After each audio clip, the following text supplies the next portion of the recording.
옛날에 그 대통령님이 봉화 계실 때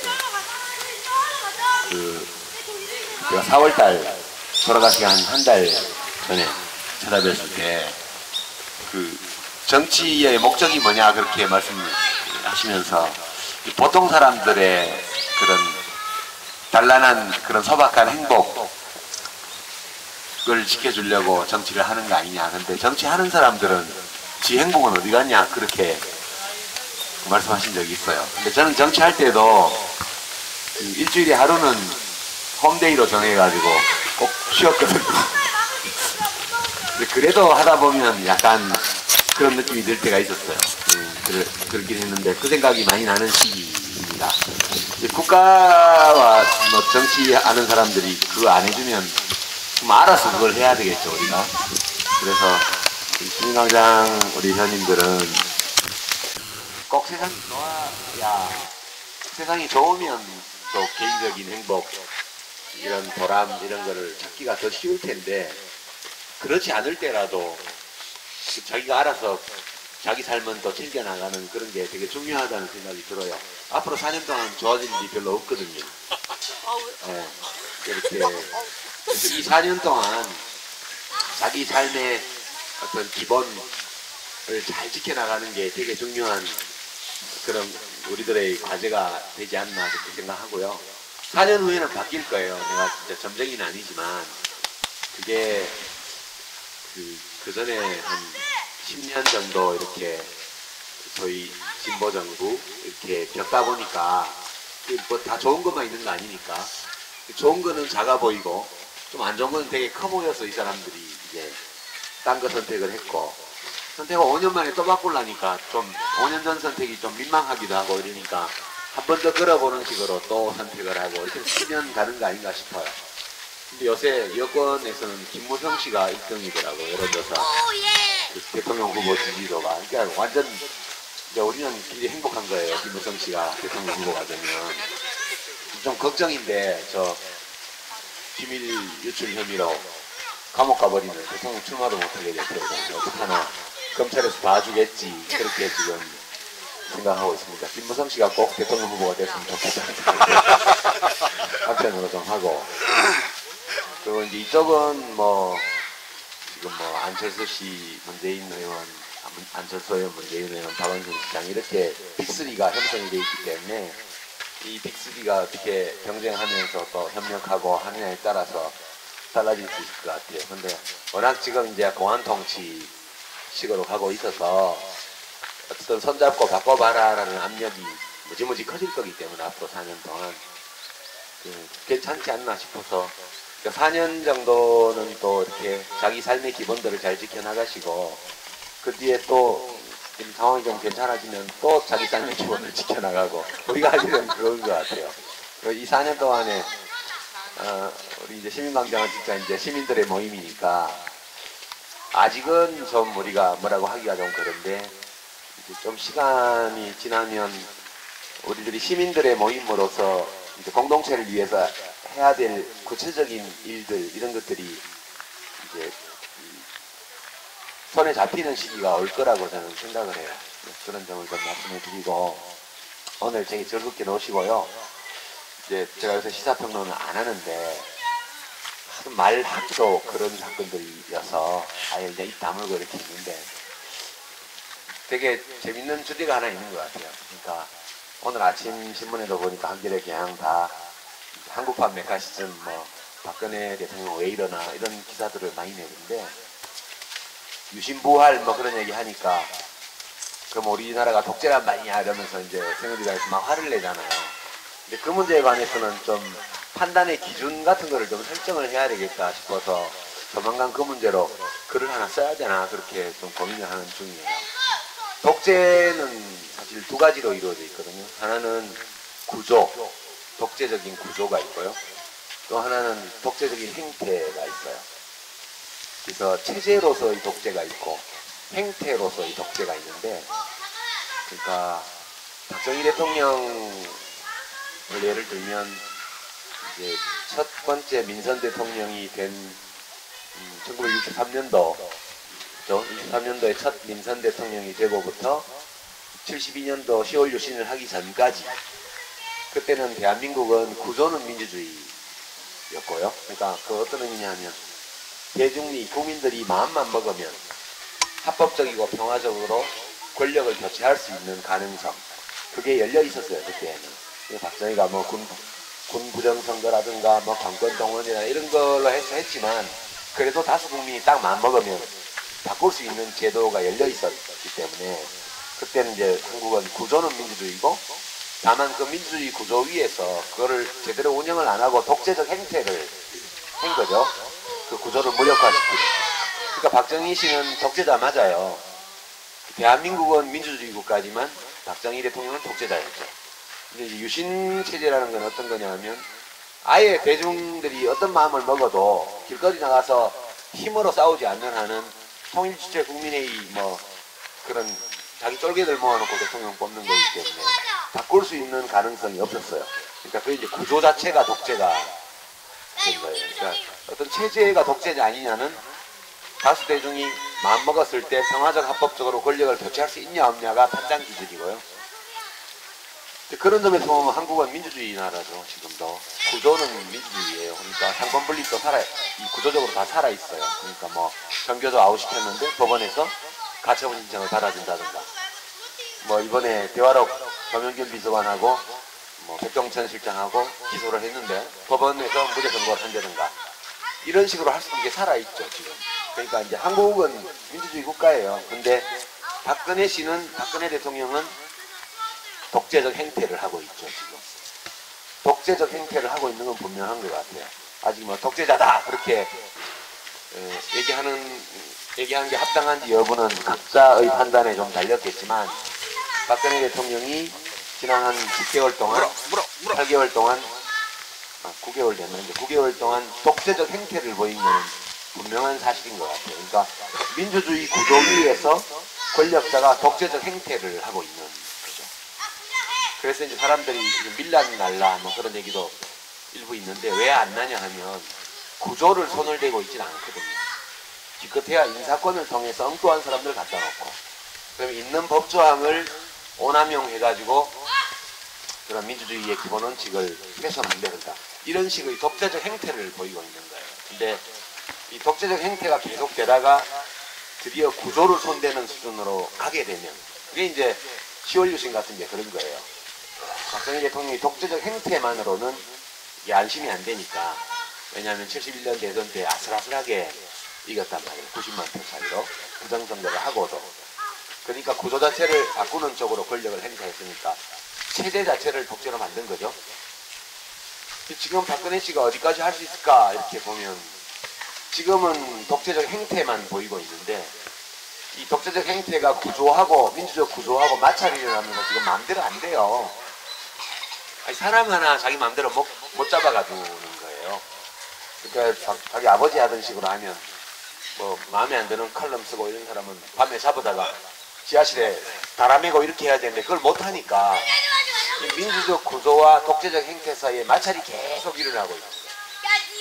그럼 이제 보통 사람들 같으면 아 이게 우리나라 체제하고 안 맞는 행태구나 이렇게 생각하고 자기 행태를 바꿔야 되는데 그게 아니고 자기 행태는 옳은데 구조가 잘못되어 있으니까 이렇게 해서 구조를 손대려고 개입하기 시작하면 그때가 진짜 위험해지는 시기라고 저는 봐요.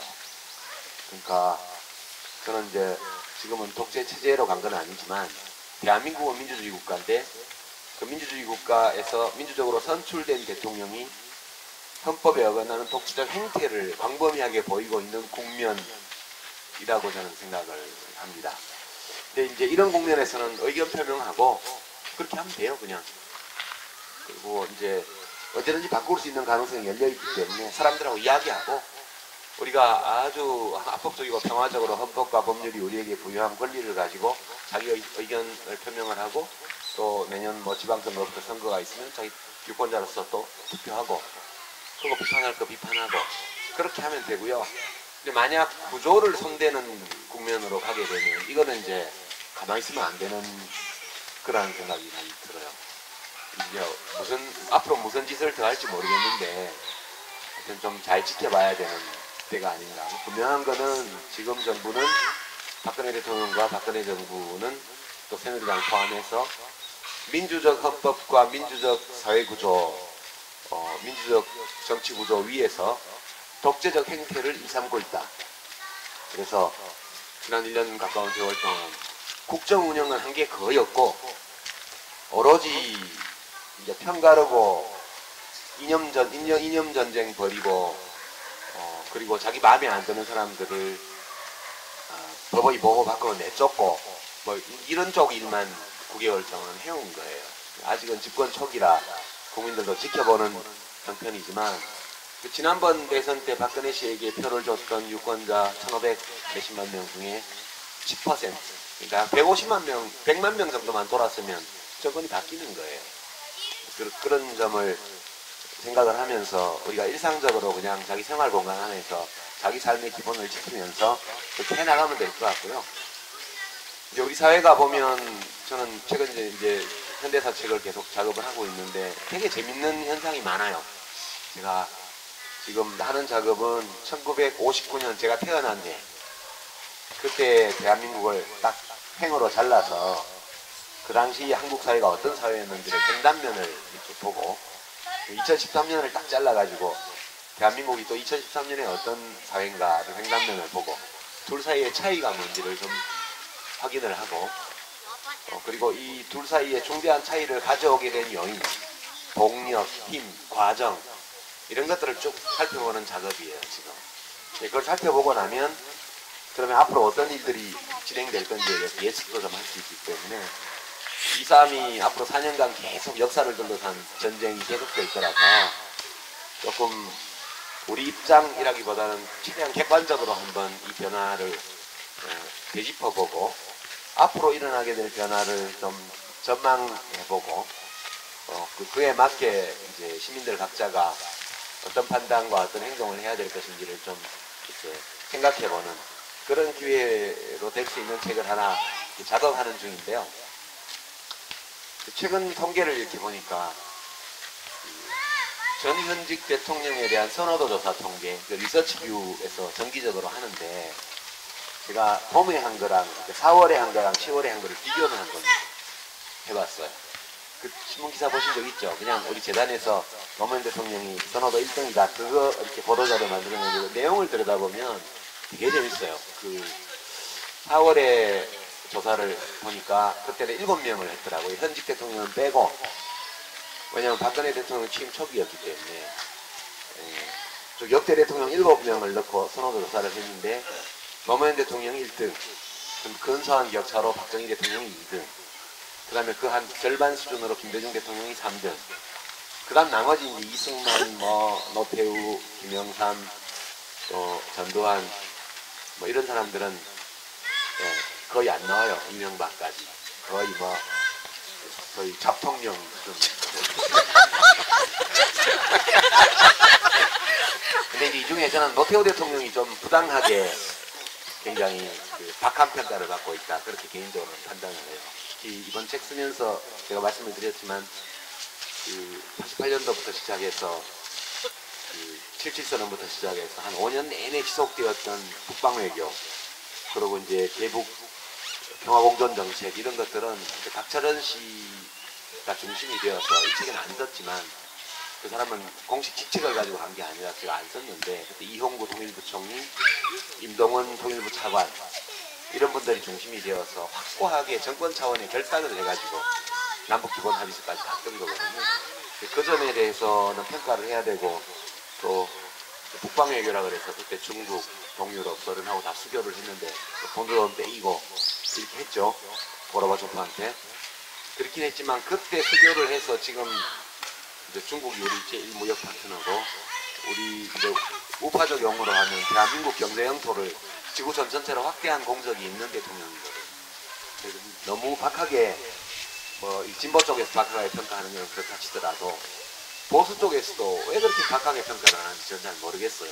그게 잘 제대로 평가가 안 됐다 그런 느낌도 좀 드는데 여하튼 그렇게 해서 이제 김대중 대통령, 노무현 대통령 두 분에 대한 선호도를 합친 거하고 나머지 일을 합친 거하고 비교를 하니까 48대 46이에요. 48대 46. 그러니까 두 번 합친 게 48. 나머지 합친 게 46. 그 이야기는 오차범위가 플러스 마이너스 2.5 조사였기 때문에 50대 50으로 나옵니다. 자, 표본 오차를 감안하면 절반씩 나옵니다. 이제 10월 조사를 봤더니 10월 조사는 이제 지지율이 낮은 대통령은 빼고 옛날 대통령. 최근에 4명의 대통령, 현직 포함해서 그러니까 김대중, 노무현, 이명박, 박근혜 이렇게 4사람하고 박정희 대통령 5명을 넣었어요. 여기서도 역시 노무현 대통령이 1등, 한 35% 내외에서 좀 격차가 좀 확대돼서 박정희 대통령이 2등, 그 다음에 김대중 대통령이 3등, 박근혜 대통령이 4등, 이명박 대통령이 5등, 이명박 대통령은 아주 조금 나와요. 그래서 다시 합쳐봤어요.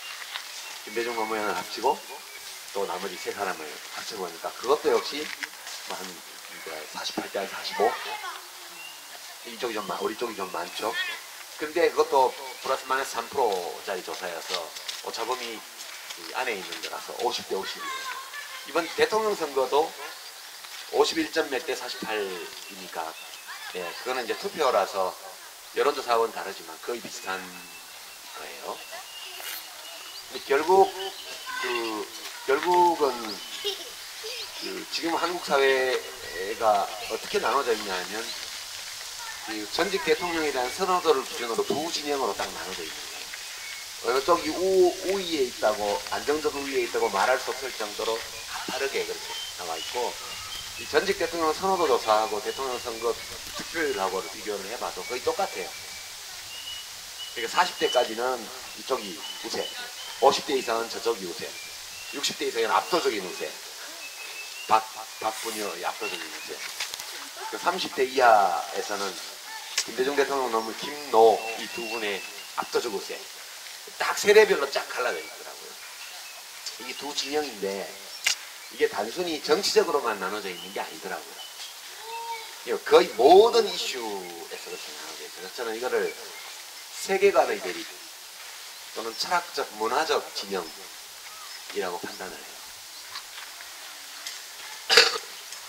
그래서 이제 왜 이렇게 우리 사회가 이렇게 둘로 나눠져 있냐면 변화가 너무 빨랐기 때문에 사회의 변화가 한 50년 동안 너무 빠르게 진행이 됐기 때문에 결국은 이 사회의 변화에 따른 문화적 변화, 철학적 변화 이런 것들이 세대 간 대립 양상으로 응집되어서 표면상 나타나는 그런 거라고 이제 판단을 하게 됐습니다. 되게 이제 중요한 의미가 있는데요. 이 진영은 어떤 이슈가 터져도 잘 움직이지 않아요. 이게 이제 대화로 최근에 이렇게 터져도 영향을 거의 못 준다고요. 이 전직 대통령 선거에 현직 포함해서 결국 이거는 어떤 뜻이냐 하면 사람들이 특정한 정책이라든가 이런 것 때문에 어떤 대통령을 좋아하고 그게 아니에요. 그냥 호감이거든요. 이게 호감이 어떤 사람에 대해서 호감을 느끼냐 하면 똑바로 산 사람, 인생관이 훌륭한 사람, 그리고 왠지 나하고 친밀하고 일체감이 느껴지는 사람에 대해서 우리가 선호를 해요. 그러니까 이제 박정희, 박근혜 부녀에 대한 선호라는 거는 그 두 사람이 보여준 그 세계관과 비슷한 세계관을 가진 사람들이 절반쯤 되기 때문에 그렇게 나오는 거고요. 우리 쪽 두 대통령에 대한 선호가 반점되는 거는 그 두 대통령이 삶을 통해서 보여준 삶을 대하는 자세, 살아가는 방식, 타인과 관계를 맺는 방법, 또 실제로 하려고 했던 일, 그 사람, 그 두 분의 행동 양식, 이런 것들에 대해서 일체감을 느끼기 때문에 그런 거예요. 그러니까 이게 반반씩 돼 있다는 거는 이 국면이 잘 안 움직일 거라는 얘기예요. 앞으로도. 그러니까 결국 그 중간에 약간 어슴푸레한 사람들 몇 %가 어디로 가냐에 따라서 이제 국가의 진로와 운명이 왔다 갔다 하는 그런 국면으로 지금 와 있다고 보는 거고, 그래서 저는 우리 진보적인 진영, 진보 진영 또는 뭐 김대중 노무현 대통령을 좋아하는 사람들 입장에서 보게 되면 그 경계에 있는, 그러니까 세계관과 문화양식, 가치관 모든 면에서 박부녀에 지금 좀 더 가까이 있는 사람들 중에서 또 덜 가까이 있는 사람들 있잖아요. 이분들을 설득하는 게 되게 중요한 그런 국면에 왔다고 저는 생각을 하고, 제 글쓰기 활동도 앞으로 그런 쪽에 좀 염두를 두고 이제 진행을 해야 되겠다. 현대사를 쓸 때도 괜히 기분 나쁘게 할 필요는 없잖아요. 그리고 또 우리 진보 진영의 현대사에 대한 인식 평가에도 좀 지나친 점이 있다고 생각해요. 저는. 이렇게 기왕이면 평가는 부정적으로 하더라도 표현이라도 좀 점잖게 해줘야 되는데 보면 가치관이라는 건 잘 바뀌는 게 아닌데 그런 가치관을 가진 사람들이 보면 그 내용을 접수를 할 엄두를 못 낼 정도로 야박하게 표현이 되는 게 많거든요. 박정희 대통령이 뭐 다 못된 일만 한 사람도 아니잖아요. 박근혜 대통령은 아직 좋은 일 한 게 뭔지 모르겠는데 박정희 대통령은 독재 권력자로서 18년이나 집권을 하면서 일을 했기 때문에 되게 그 흔적이 오래 남는 것들이 많이 있어요. 여전히. 잘못된 일만 18년 동안 했다면 그 정도는 18년간 갔을 리가 없죠. 무언가 사람들의 어떤 소망이나 욕구에 부응하는 그런 일들도 많이 했단 말이에요. 그런 것까지 우리가 이제 너무 야멸차게 이렇게 평가할 필요는 없다고 저는 생각을 해요. 이미 지난 일이고 다 돌아가신 분들이잖아요. 그래서 이제 나부터 좀 옳고 그름은 가리더라도 사람에 대해서는 좀 너그러운 마음을 가지면 좋겠다 그런 생각도 하고요. 그래서 우리가 일상적인 삶의 공간 안에서도 어제도 누가 밤에 갑자기 전화를 해서 제가 모르는 번호는 안 받는데 밤에 한 10시쯤 전화가 와서 그냥 받았더니 전라북도 장수에서 술 먹으면서 싸우다가 전화를 했대요. 저는 모르는 분이 여자분이었어요. 그 자리에서 뭐 노무현 대통령을 막 까는데 같이 있던 사람이 유아무개하고 통화 한번 해보라고 전화를 눌러가지고 줬다는 거예요.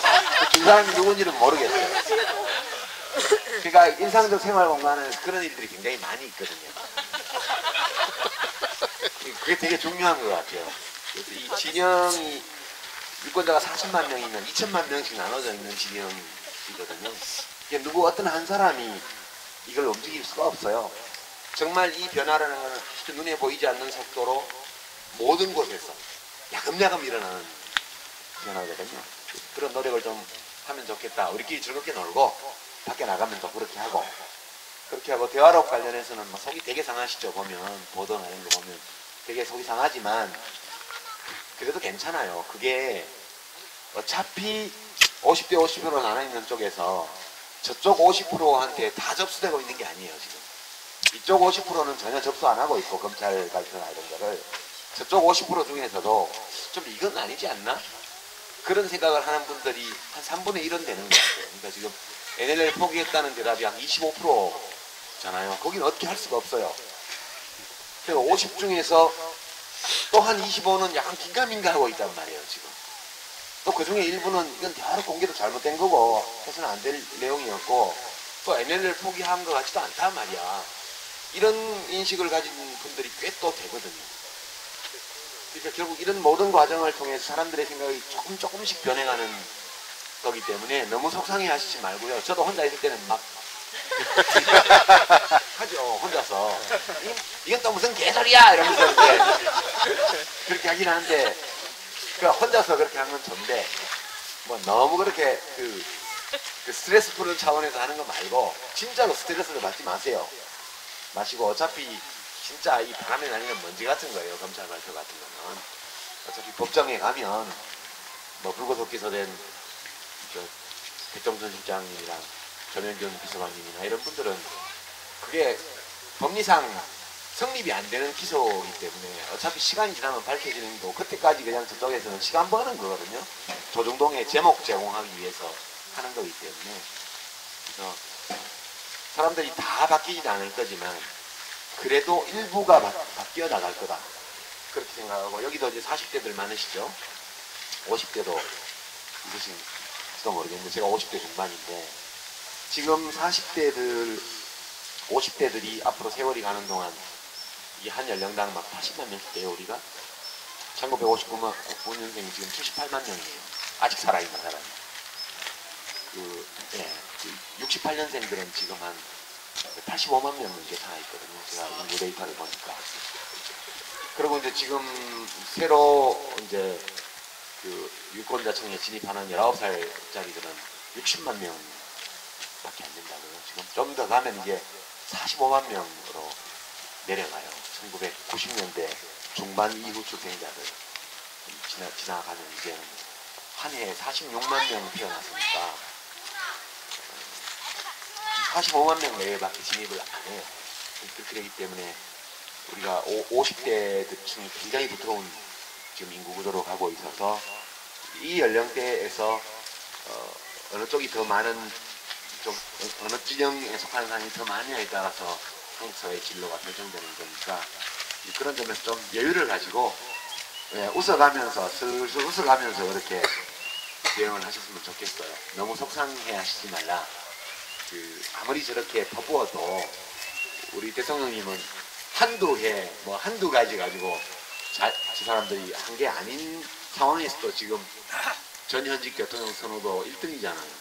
박정희 대통령하고 차이가 5%도 안 나지만. 예. 그리고 박근혜, 박정희 두 분야를 합치면 우리 대통령님보다 더 많아요. 예. 그렇게 돼 있고, 이제 시간이 지나면 지날수록 이명박 대통령 퇴임했는데 지지율이 지금 1%, 선호도가 1%, 2%대밖에 안 나와요. 근데 자기는 전직 대통령이 영원한 대통령이라고 그런 이상한 소리를 하고 다니고, 오마이뉴스 여기자, 젊은 여기자가 당연히 해야 될 질문을 했잖아요. 포항에서. 국정원장한테 대선 개입 지시했냐? 그 다음에 지시 안 했다면 보고는 받았냐? 그리고 지시도 안 했고 보고도 안 받았다고 하더라도 그러면 책임감을 느끼냐? 이 세 가지 질문이 핵심적인 질문이에요. 우리가 앞으로 이명박 전 대통령에게 지속적으로 던질 수밖에 없는 질문이거든요. 그리고 이명박 씨가 저는 지시했을 거라고 봐요. 아니면 말고. 내 생각이니까. 대통령 지시 없이 그렇게 전 정부 부처가 일사불란하게 국정원 지휘 아래 움직인다는 걸 생각할 수 없는 거예요. 공무원들도 다 공무원법도 알고 선거법도 다 아는 사람들인데 지시 없이 그렇게 했을 가능성이 별로 없다고 보고요. 물론 뭐 증거가 있는 건 아니지만 심증이 그래요. 박근혜 대통령하고 사전에 모의를 했냐? 그건 알 수 없죠. 그러나 이론적 가능성마저 부정할 수는 없겠죠. 그러니까 앞으로 지속적으로 우리가 던져야 될 질문이라고 봐요. 그런 좋은 질문을 하는 기자들도 있고, 그런 점에서 너무 외로워하거나 너무 화를 내거나 그러시지 말고 웃어가면서 대처해도 충분한 상황이다. 그렇게 말씀드리고요. 시민광장은 이제 제가 정치를 안 하기 때문에 아마 정치인, 유시민 이어서 모이셨던 분들도 많이 계실 거예요. 그런 분들은 참여 동기가 아무래도 좀 약화되지 않겠습니까? 그러나 또 제가 정치를 하기 전부터 팬클럽이 있었고 그때부터 계시던 분들도 계셔요. 그리고 이제 실제로 뭐 얼마나 있는지 모르지만 이제 정치를 그만뒀기 때문에 이제 글 쓰는 사람의 팬으로서도 이렇게 오는 분들도 일부 있을 수도 있고요. 앞으로도 또 그렇게 될 거고. 그래서 제가 이제 글 쓰는 사람으로서 앞으로 좀 살아갈 거기 때문에 그런 각도에서 우리 시민광장의 구성원들의 어떤 취향이나 지향이나 동기나 이런 것들은 좀 변화 가능성이 있다고 봐요. 근데 상당히 긴 시간 동안 우리가 함께 어울려서 여기 같은 벌써 5년째 가을체육대회도 하고 운동회도 하고 이제 많이 그래서 끈끈하게 정으로 맺어져 있잖아요. 이런 것들은 또 각자가 또 삶을 잘 살아나가는데 도움되는 관계일 수도 있기 때문에 그런 것들은 또 이렇게 갖고 나가고 자연스러운 변화들을 받아들이면서 또 이제 의미 있는 관계들은 갖고 나가고 그런 시민광장이 됐으면 좋겠다 그런 말씀 드리면서 너무 길어진 저희 낚시 시국 강연을 마치겠습니다.